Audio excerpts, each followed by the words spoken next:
In this video, we will discuss the problem largest number with the given sum. The problem says that Geek lost the password of his super locker and he remembers the number of digits as well as the sum of the digits of his password. So there was a password that he had, right? So basically Geek has had a password with him, but he does not remember the password, right? He remembers that the password had n digits, right? His password has n digit and the sum of the password was sum, right? So it has the overall sum of the digits was sum, right? And this is the sum of the digits and the number of digits were n. Now the problem says that he knows that his password is the largest. So basically whatever digit combination is there, right? Like let's say if he says that the sum of the digits was 6, right? Suppose that he says that the sum of digits was 6 and the number of digits were 3. In that case you can say that maybe the answer could be 1 2 3.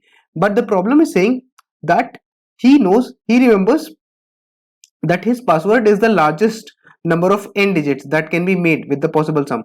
So the largest that can be made with this is nothing but not 1 2 3. You can make 600, right? Because other two digits will be 0. So you can see that 600 is the largest number that can be formed. So basically you will be given the sum of the digits and you will also be given the number of digits, and you have to find that particular largest number possible, right? So that's what you have to find. So let us say that if we have been given n is equal to 5, if we have been given, let's say n is equal to 5, so the number of digits is 5, right? And the sum of the digits has been given to us as 12. So we can say that we want to do what? We want to do nothing but we want to first of all take the largest digit. So we can say that since the sum is 12, so we will have 5 positions, right? We can say that we will have 5 digits. Now we can say that the very significant digit that will be there, the leftmost digit that will be considering it as the highest. So we can say that we will take it as 9, right? We will take it as 9 because if it is possible to make the largest number, so we'll take the largest digits possible as well. So we will take 9. So once we take 9, so how much sum is left? I can say that the sum left is nothing but 12 minus 9, that is nothing but 3. Now the sum left is 3 because 12 minus 9 is equal to what? 12 minus 9 will be now 3. So 3 is left. So should I take 3 here? Yes, I should take 3 here. The moment I take 3 here, so I can say that the sum becomes 0, right? Since the sum becomes 0, so that's why for rest of the positions I'll put a 0, and you can see that 93000 is the answer. 93000 is the answer for this case. Now if you look at the next case, so let us say that n is equal to 3 and s is equal to 29. So if let's say that n is equal to 3 is given, so we have been allowed to take n is equal to 3, and sum has been given to us as what? Let us check again. Sum has been given as 29. So if the sum has been given as 29, now you will say that what we'll do in this case, you will try to do it like this, right? You will say that okay, at the first position you take 9, so now from 29 you are taking 9, so now 20 is left, so you need to make 20 more.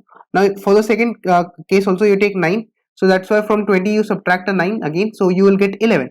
Now for the next as well, you take a digit 9. So now for all the three positions you have taken 9 and you had 11. 11 minus 9 is what? 2. Still the sum 2 is remaining, right? Because you took 9 3 times, so you took 27, right? You made 27, but 27 is still lesser than 29. So you took 3 digits, with the maximum value possible, because 9 was the maximum value possible at each digit. So still the sum is what? Sum is nothing but sum is coming out to be 27, and you wanted the sum as 29, so you cannot get that.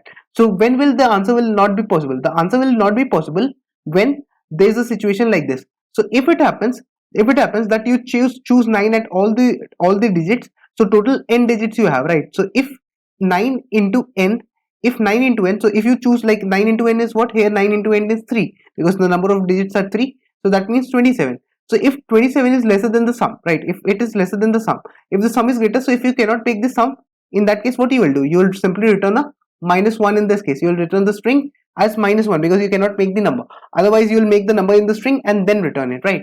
Let us try and have a look at the next case. So let us say that if we have been given the case like let's say 20, if I have been given 20 and let's say n value is 3, so in that case how will I do it? So first of all what I'll say is that I need to do what? I need to have the first digit as 9, because I can have it, because if the sum is 20, then I can say that the first digit should be 9. Then what will happen? 20 minus 9 will give me 11. So I can say that still the sum is 11. So in that case, for the second digit also I'll have a choice of 9, because if the requirement is greater than equal to 9, then I'll push 9 always, right? And then I can say that 11 minus 9 will be what? It will be equal to 2. Now I can say that for the last digit I can put 2 directly, right? And suppose that if I had instead of n is equal to 3, if I had n is equal to 4, in that case I would have one more position.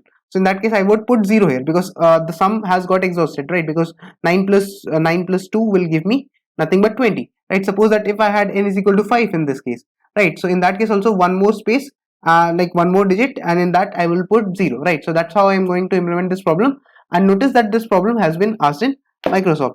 So what I will do in this problem is, first of all, I'll need to check that if it happens that I put 9 in at all the digits, if I put all the digits as 9, and even then if that particular sum that I am getting is lesser than the sum that's required from me, in that case I can say that this making this number would not be possible, and I'll return a -1, right?